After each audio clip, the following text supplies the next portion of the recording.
Hello, this is Billy Core from the Nostalgia Mall, and today we're going to be talking about zip drives. Yeah, I know this is kind of a mundane idea for a video, but you know what, I find it kind of interesting, and I think a lot of people out there will find it interesting as well, so why not talk about them? Right here you see the three zip drives I currently own. Right here we have our parallel port model. Right here we have our internal IDE model. And over here we have our more modern-ish USB model.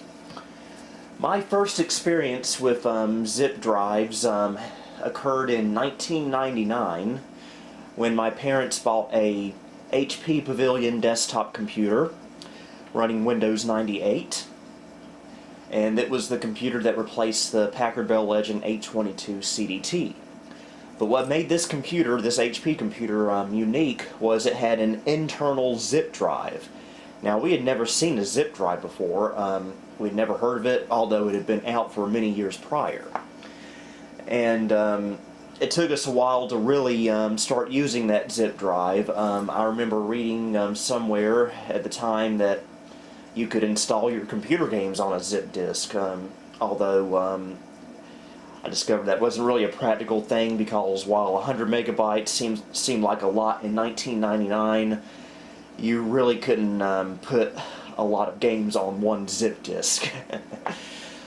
But we did use it on occasion, especially when we wound up having more than one computer in the house, which is why we wound up buying this USB zip drive in the early 2000s. I want to say around 2000, 2001.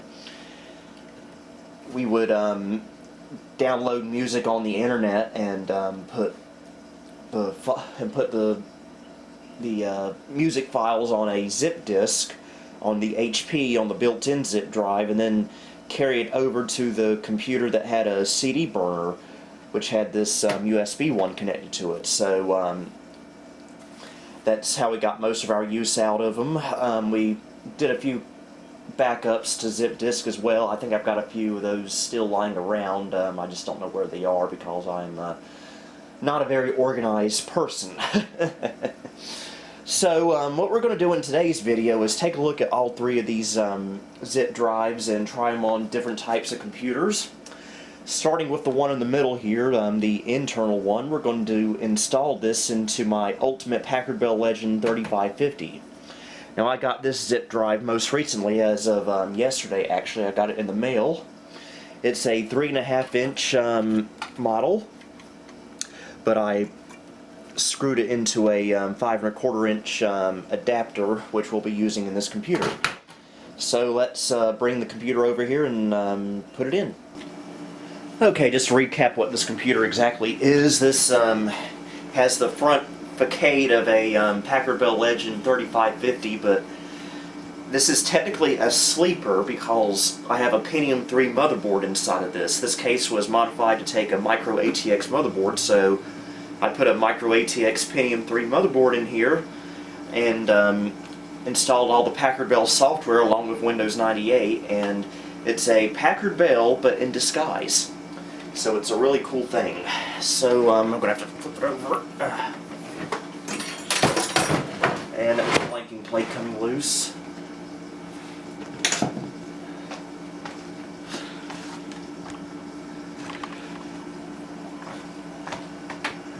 Got to take both sides off of it.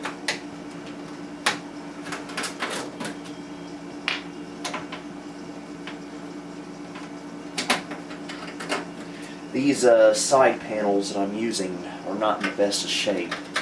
I'm actually thinking about perhaps trying Retro Bright on it sometime this summer. Retro Bright is something I've been wanting to try for many years, but I've just been too lazy to try it. But I think with these side panels right here kind of yellowed, I kind of have a good excuse to try it now. Just about there.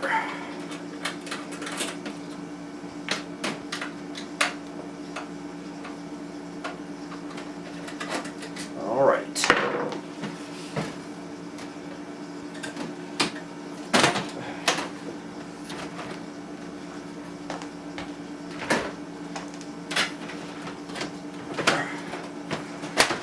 go. Flip it back around. Oh, there's a loose blinking plate. And there we are. Now Packard Bells actually did come with zip drives built in. A few select models did. On the mini towers, they were usually located right below the CD-ROM drive, so that's where we'll be putting this one. So we'll be taking this blanking plate out. Actually, let's take both of them out for now, just make it a little bit easier.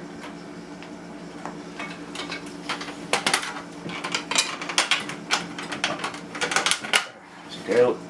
And of course there's a metal blank right there that's going to be fun to remove. Oh, it's easier than I thought. Okay. I believe the jumpers are set correctly on this.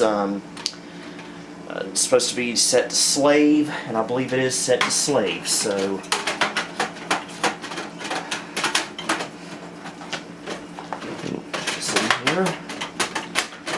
I really have no reason to have a zip drive in this computer, to be honest, because to transfer files to this, I can just connect it to my network or connect a USB flash drive to it. So I'm mainly doing this just for, one, this video, and two, for the novelty.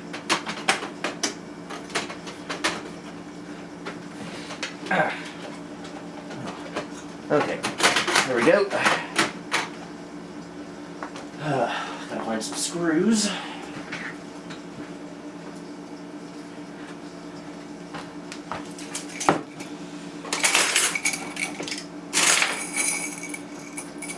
Let's see. Got a mud full of screws right here. Go.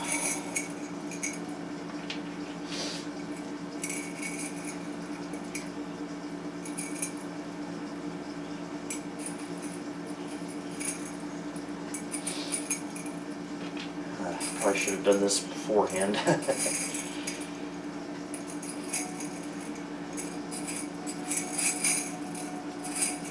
And yes, I did have my main computer in this case at one time, and it worked great, but then my taste started to change a little bit, and I wanted to build kind of the ultimate Packard Bell computer system.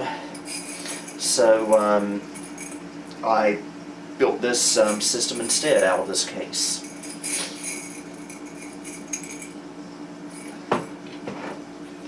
Okay.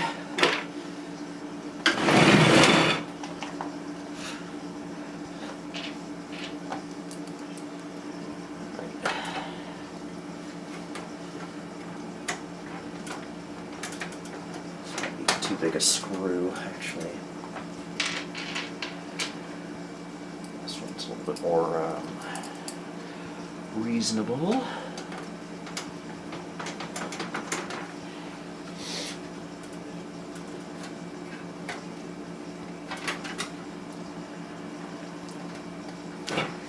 This computer also kind of follows in the footsteps of the original Packard Bell Legend 3550, which my very long time subscribers may remember from late 2010 and early 2011. At the time, it was the closest I ever had to my Legend 822, but unfortunately in January of 2011 it suffered a motherboard failure. But I kept the original faceplate to it all those years, and when I built this system this past year, I was able to put the faceplate on here, and yeah. So it's technically the Legend 3550, but on steroids. And yes, I know this isn't original Packard Bell hardware, but that's why it's technically a sleeper. It looks like a Packard Bell on the outside, but it really isn't.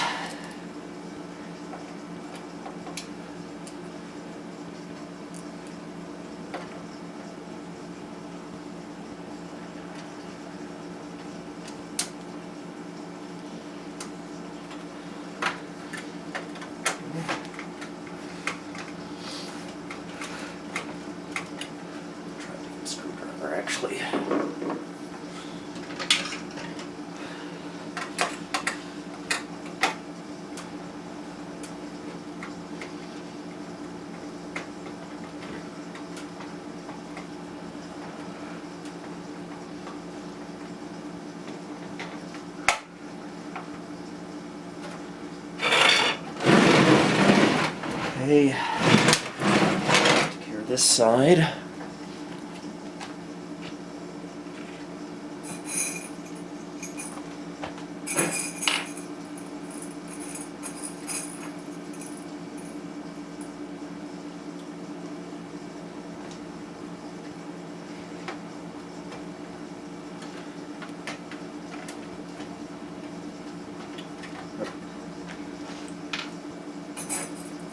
Get just the right size.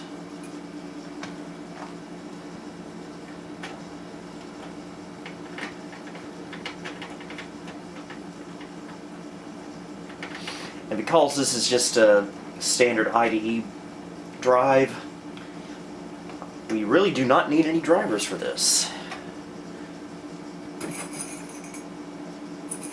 which is really nice. On the parallel port one that we'll be using later on in this video, we will need a driver, which I think I have.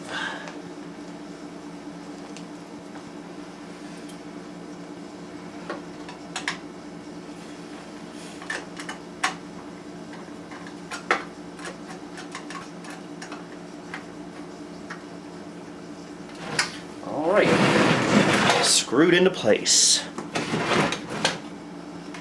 Now we just need to connect. I don't know what that snap was. Oh, and of course I was going to use the CD-ROM cable for this, but it's only a single channel IDE cable I've got here, which stinks, so I'm going to have to find a more appropriate IDE cable. I will, well, wait. The hard drive cable is dual channel, so let's just swap the cables around.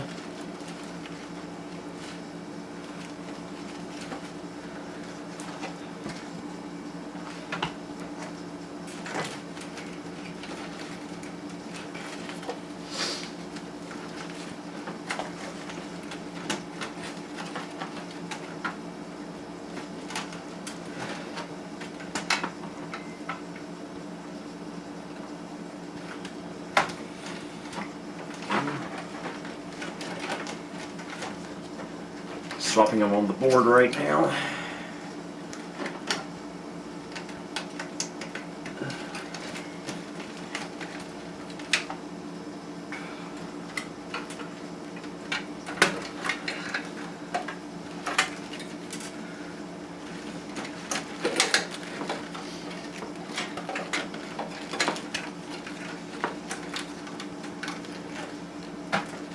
Specs of this computer, by the way.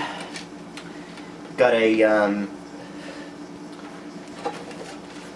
600 megahertz slot 1 Pentium 3, a 40 gigabyte hard drive, a 3D Effects Voodoo 3 video card, I believe 256 megs of RAM, Sound Blaster All-64 sound card, and it's running Windows 98 2nd Edition, made to look more like Windows 95, because I'm strange.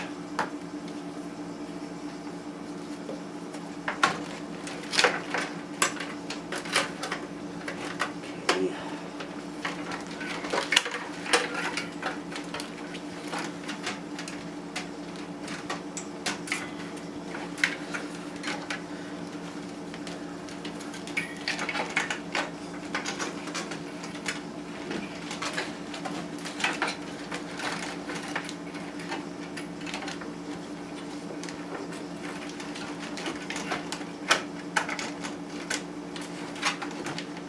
Alright, got the IDE taken care of. Now we need to apply power to it for Molex.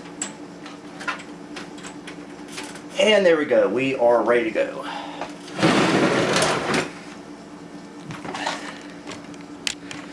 And we are looking pretty good. But we do need to put a blanking plate right here.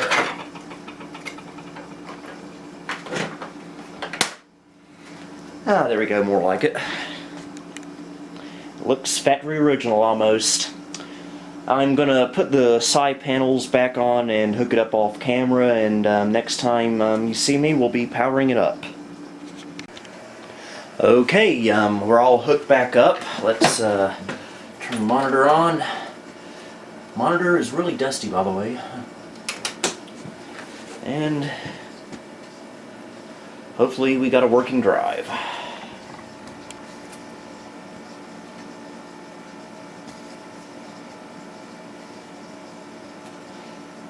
I don't know if it'll show up in the post screen or not.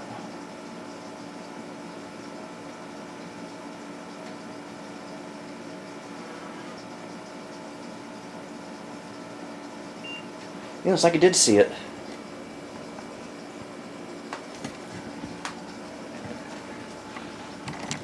Alright, putting into Windows 98.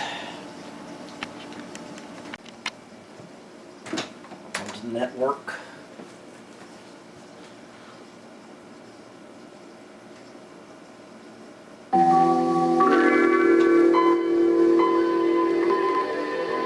And yes, Windows 98 is using the Windows 95 startup sound. Okay, let's head over to my computer and see if it shows up. And I believe that's it right here. And I do have a zip disk right here, a 100 megabyte one.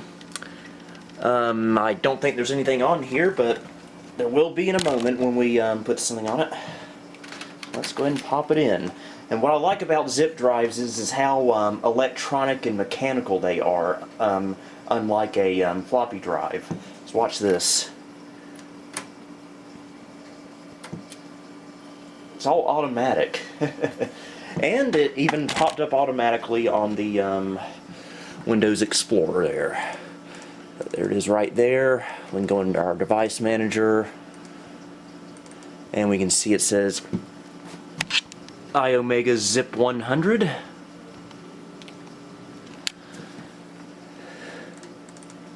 And it's working properly.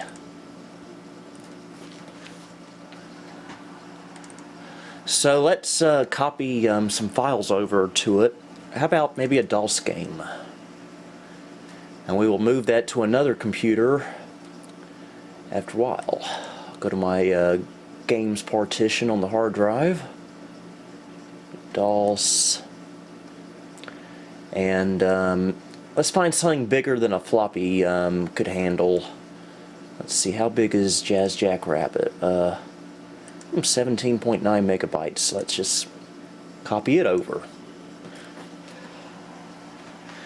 And the IDE style zip drive is the fastest zip drive around, I do believe. I don't know if they ever had an internal SCSI zip drive. They may have on like Macintoshes. But yep, copy right over. It's making an odd noise though. But it looks okay.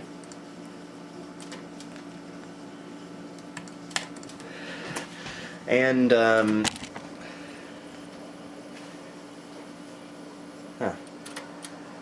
like it's still reading or writing to it or something. I don't know. Hope there's something wrong with this drive. But excuse me, we can eject it right here. It should spit it right out. There we go. All right, let's hook up our parallel port zip drive, shall we? But we're not going to do it on this computer. We're going to use it on another one. One moment. Okay, we're going to be connecting our parallel port zip drive up to my Gateway 2000 P590, one of my favorite computers in the whole world, I must say. And yes, we're in the bedroom now. So, just take another look at this zip drive. This was pretty standard fare back in the 90s if you got a zip drive. They had another one just like this for SCSI, actually, external SCSI. Same concept, really.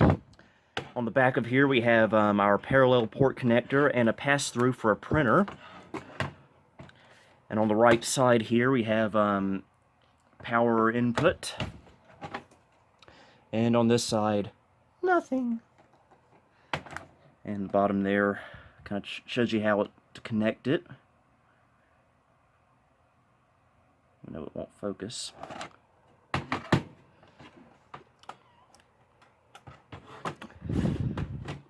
And again, I have no real reason to connect a zip drive up to this computer except for the novelty. And again, and also what's cool about this drive is it's the way the rubber feet are designed on here. You can have it sitting horizontal or vertical, which is really cool. Now, before we connect it, I think we need to probably install the software. That's usually how these things went back then. So let's power the computer on and take care of that.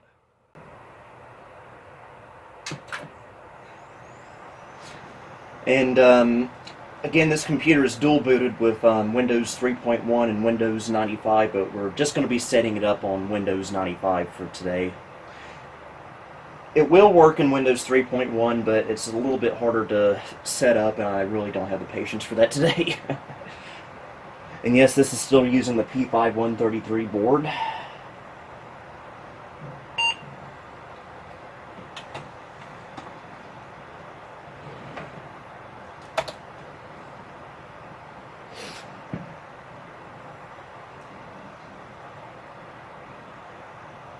And our software is on this floppy disk. Put it right here for now. Hope it works.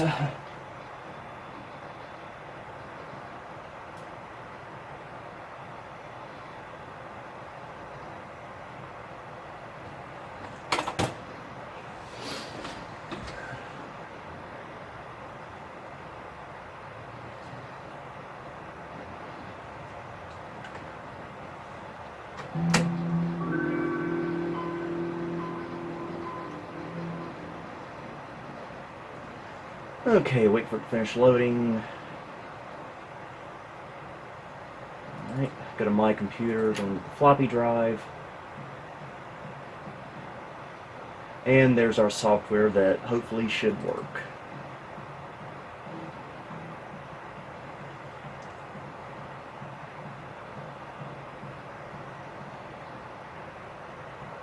Iomega drivers for Windows 95 setup.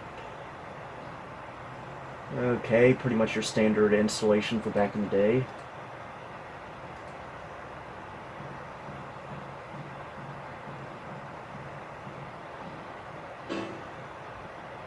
Nope, we're not using USB drive on this. We will be using a USB zip drive later on in the video, but not on this computer. Something a little bit newer. Alright, because this is how life was back in the day. Even if you moved the mouse cursor, you had to restart. And take our floppy disk out. Okay, I went on ahead and shut the computer down instead of restarting because I want to go ahead and hook the zip drive up.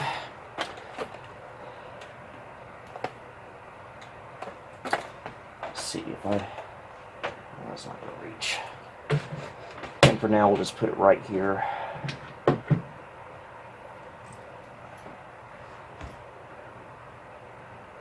Actually, see what we'll do. First, let's get our power cord ready.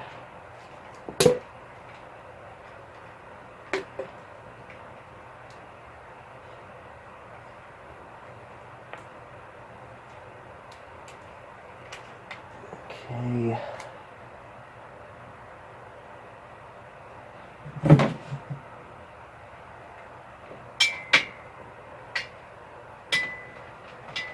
Drop it down there.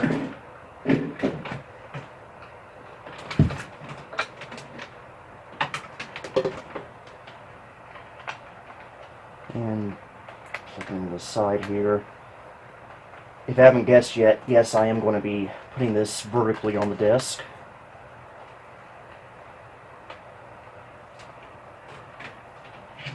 So it'll just fit better that way.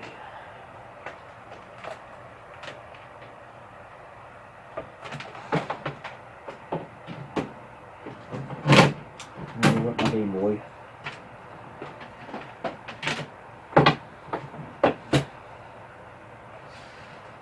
Oh. Connect this to the parallel port. Now the IDE drive we saw out in the office, I said it was the fastest of the zip drives that I have at least. Well, the parallel port one is going to be the slowest of the drives. For pretty obvious reasons, I suppose. Alright.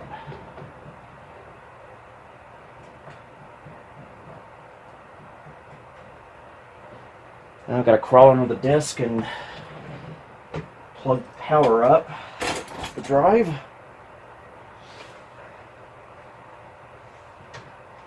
Where it dropped down at.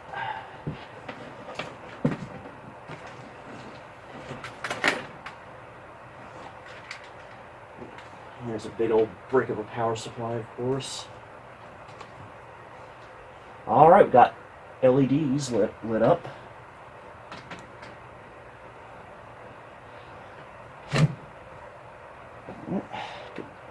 Game Boy back. Alright, let's power it back up. Okay, please wait while Windows builds a driver information database. Looks like it's found something new.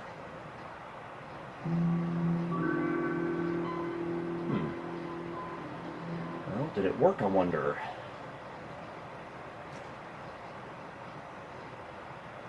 I believe it did. Removable disk G. Now, some iterations of the Iomega software would give you a custom zip drive icon in my computer, but this one looks a little bit more basic than that one, so we just got the standard Windows icon. Alright, here's the disk we made out in the office that we copied Jackrabbit to. Let's see if it will not only show up on here, but load.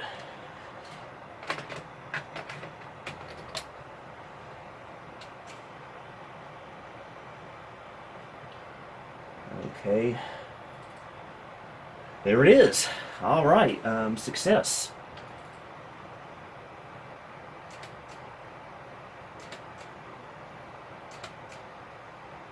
Oh, it's doing the same thing the other drive was doing. I think this might be a problem with the disk itself. That is not a happy sound.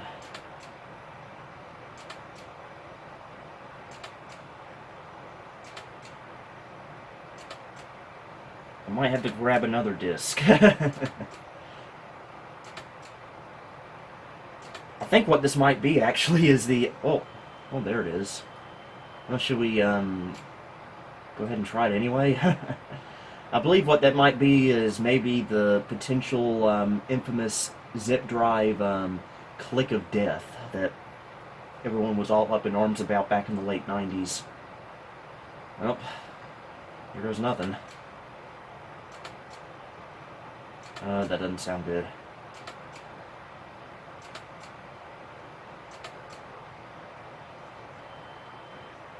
Oh. Working or not, this will be quite slow, because again, this is the parallel port version of the zip drive, and it's obviously going to be the slowest of the iterations. And yes, like I mentioned earlier, there were SCSI versions of this drive, but I do not own one at the moment. In fact, I really don't own anything SCSI related, I don't think. I need to change that. Ooh, read fault error reading drive G. Abort retry fail. Yeah, I was afraid of that. So, let me go find another disc. Okay, before we continue with the Jackrabbit experiment, I found a bunch of my old zip disc from when I was a kid, from the early 2000s. Here's two of them right here. I've already got one in the drive, and oh, this has stuff on here I probably haven't looked at it in over 15 years. We've actually got a real player, real media file right here. I believe that's a commercial for DeLoreans from the early 80s. But I don't have real player installed on this computer. What's this? 5 News.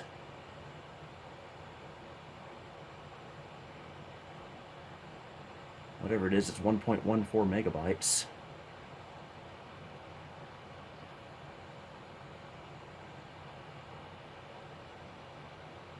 I don't even remember what computer this came off of. 5 News, the #1 station for news. Townsville, Jackson City, Hectorsburg. Yeah, back in the year 2000, I was fascinated with creating my own little cities, and which is why I was so fascinated with games like SimCity and stuff like that. And I even went as far as making my own TV station for those towns. 5 News, the #1 station for news. I bet you I haven't seen that in 18 years. And I don't know what this is, but it's 2 megabytes. I may regret looking at this. It's just called BFXG.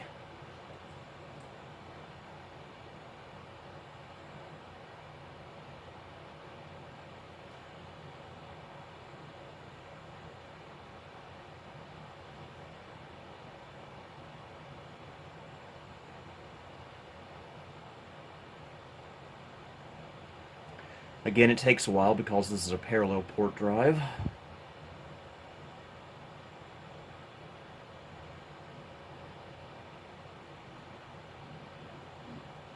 And, it's just a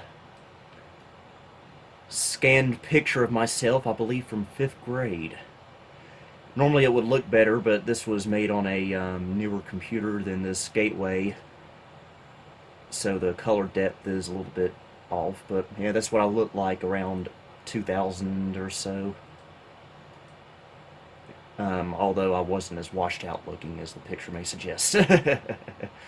Bunch of files for software I don't have installed on here. K8, I wonder what this is. At 1.49 megabytes.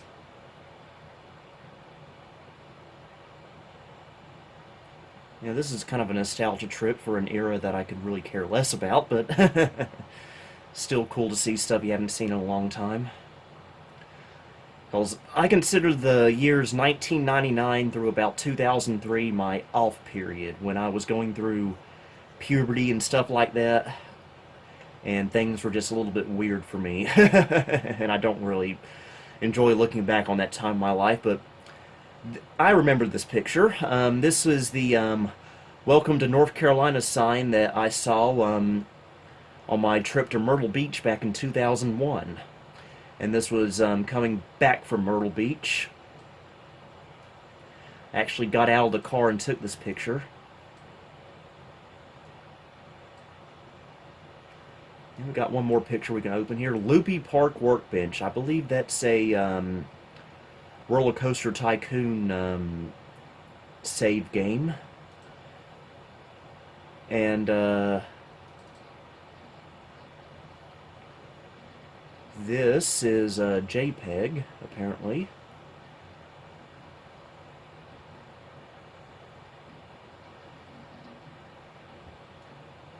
Aha. This is, I don't know why I have this picture on here. Because this is a picture of Interstate 95 somewhere in Virginia.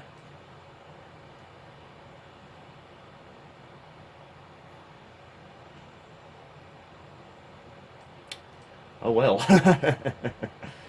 Yeah, that's some cool stuff there. Go ahead and check that. I do want to see what's on this other disc before we continue with the Jackrabbit experiment.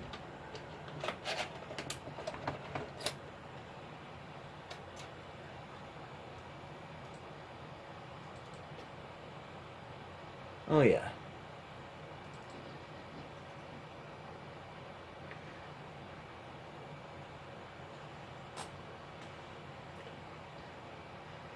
That's my school picture from, I believe, 8th grade in 2004. This one's just entitled Billy. There's a WMV of my dog in 2004, but I can't play that on here.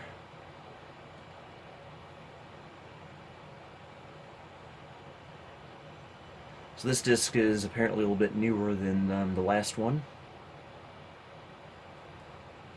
Yes, I know this is quite a detour from the original purpose of this video, but... And that's my school picture from 2003.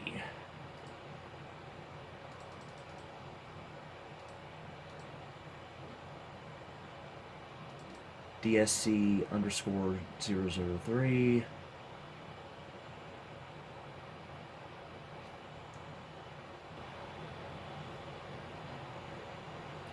And that's me, I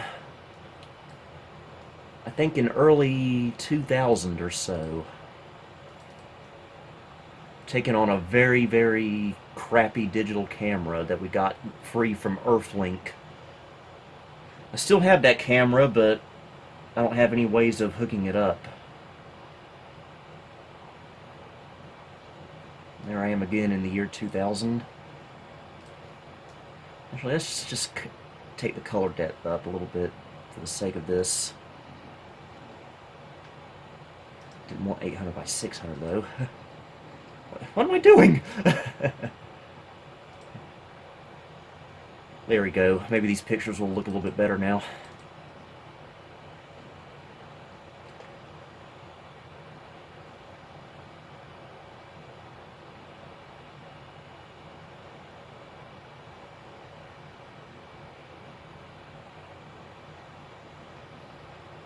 Same picture, but looking better because of the better color depth.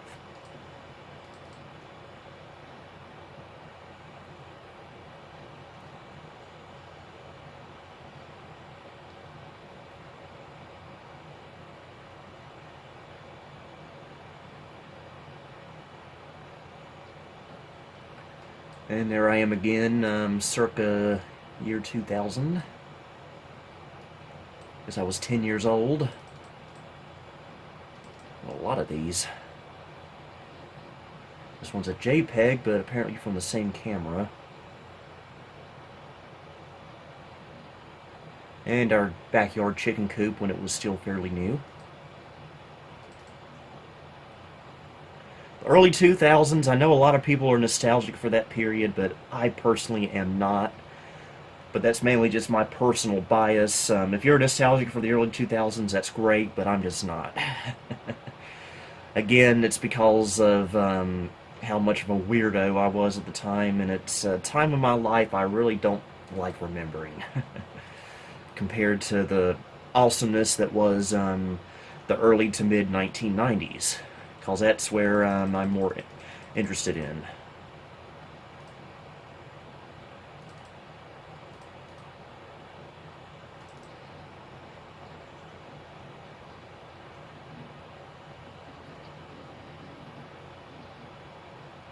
And that's me when I was 14 in June of 2004, eating a sandwich. Because why not? Sandwiches are good.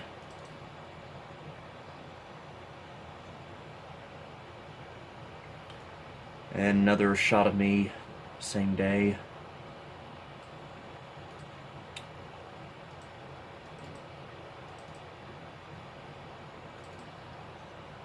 And a picture that's kind of special to me.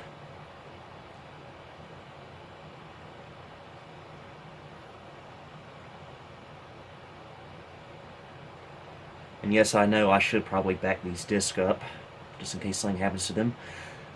Oh, a car that I greatly miss. This is my dad's old 2000 Honda Accord that he got new at the very end of 1999.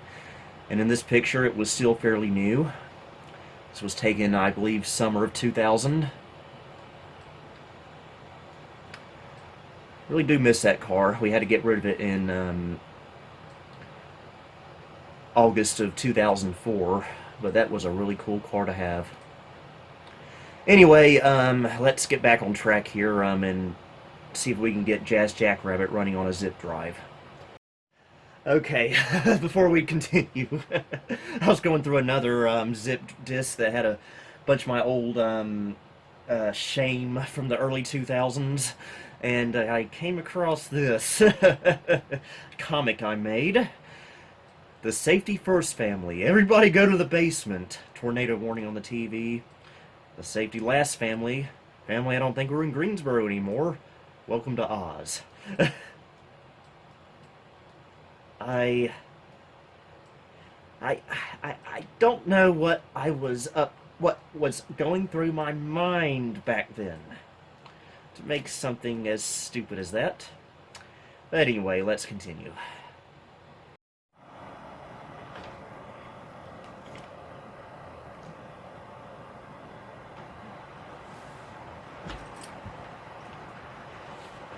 Okay, head back out in the office and put Jackrabbit back on a more healthy zip disk. So let's go ahead and put this in here. And before I forget, let me turn my color depth back down. Go. And here it is, Jackrabbit. Again, it's going to be kind of slow playing this because this is coming from a parallel port drive, but I imagine a lot of people did this. I know LGR did this with Duke Nukem 3D on his zip drive video he did about a year ago, which, by the way, he did a million times better than this one, if you ask me.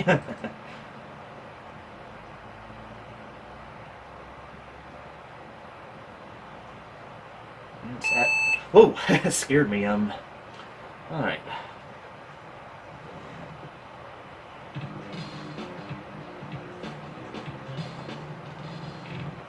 You hear the music kind of skip there.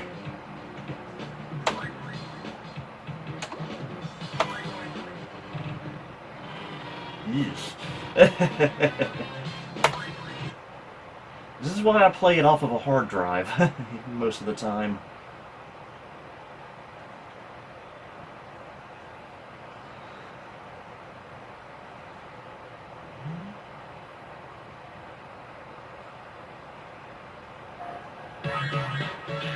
Whoa!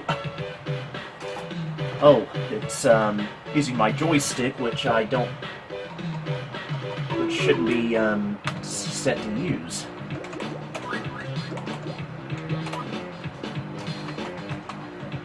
There we go. We'll just hook it up anyway.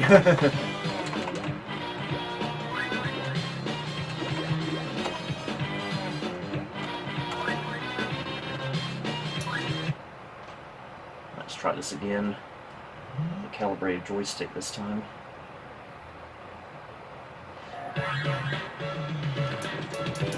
Nope.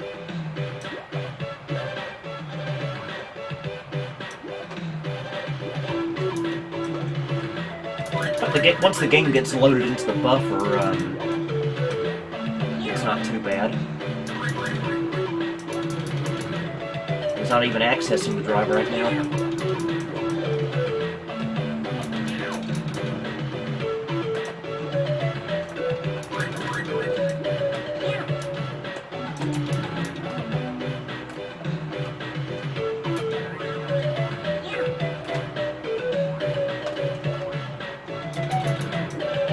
Yeah, it actually works surprisingly well. It's just, I think loading's a little bit slow on it.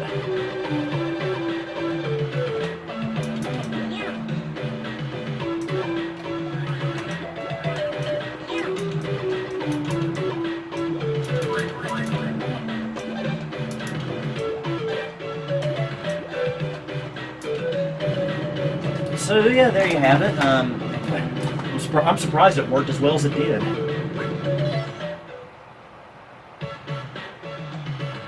So, yeah.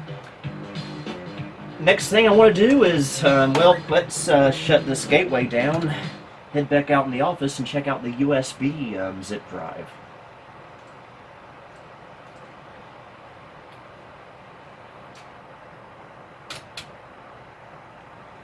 Okay, right here is our Iomega Zip 100 drive. that we bought back in, I believe, 2000, I want to say, at Office Depot. And this is the USB edition of the zip drive. I believe this works even on Windows 95. Oh, wait, we got a manufacturing date on here. April 3rd, 2001. So, okay, we actually got this in 2001. So, yeah, as far as I know, this still works. It's a little bit dirty, but it works. And this is USB 1.1, uses a standard printer-style USB cable, which I probably need to dig up right now. And again, it uses power. Hopefully I can find the power cord. And we're actually not going to be installing this on an old computer. We're actually going to be installing it on my main Windows 10 computer. Because why not? So, let's get it hooked up, shall we? Okay, I already plugged power up to it. All we have to do is just plug the USB up. We'll just plug it to up to the front. It feels funny. I'm plugging the zip drive up to a USB 3.0 port.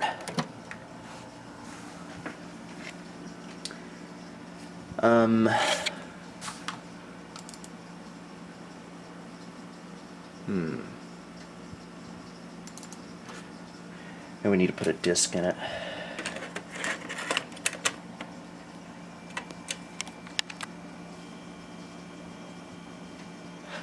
There we go. Zip disk on Windows 10. And this is another zip disk full of my old shame from the early 2000s. So I'll probably keep this zip drive plugged up to this computer for a little bit, mainly just to back these discs up for safekeeping.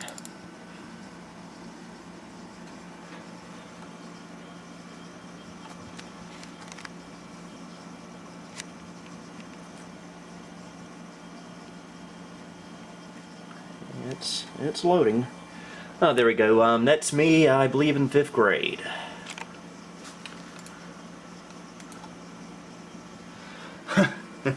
Got the installer for an old pop-up blocker. It has a date of November 28th, 2001, day after my 12th birthday.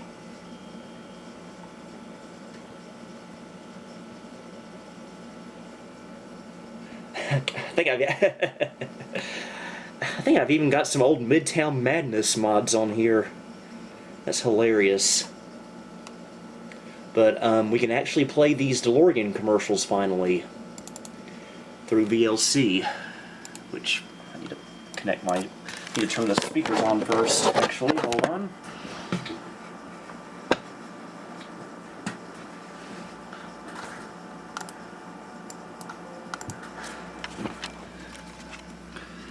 Good old VLC. The DeLorean, one of the most awaited automobiles in history. Live the dream. Drive the DeLorean. Hadn't seen that in years. And that's my front yard during a snowstorm in January of 2002. So, there you have it. Hope you enjoyed this little look back at the zip drive. Had a lot of memories with them. A few more tidbits about them. They're obviously obsolete now for obvious reasons, because we now have a little thing called the USB flash drive, which holds millions and millions more than a zip disk could ever dream of handling. Iomega had another similar product around the same time as the zip disk called the Jazz Drive, which was kind of interesting. I don't know exactly how the technology worked, but in the mid-90s you could have a removable disk that could store up to a gigabyte's worth of data, which was incredible at that time.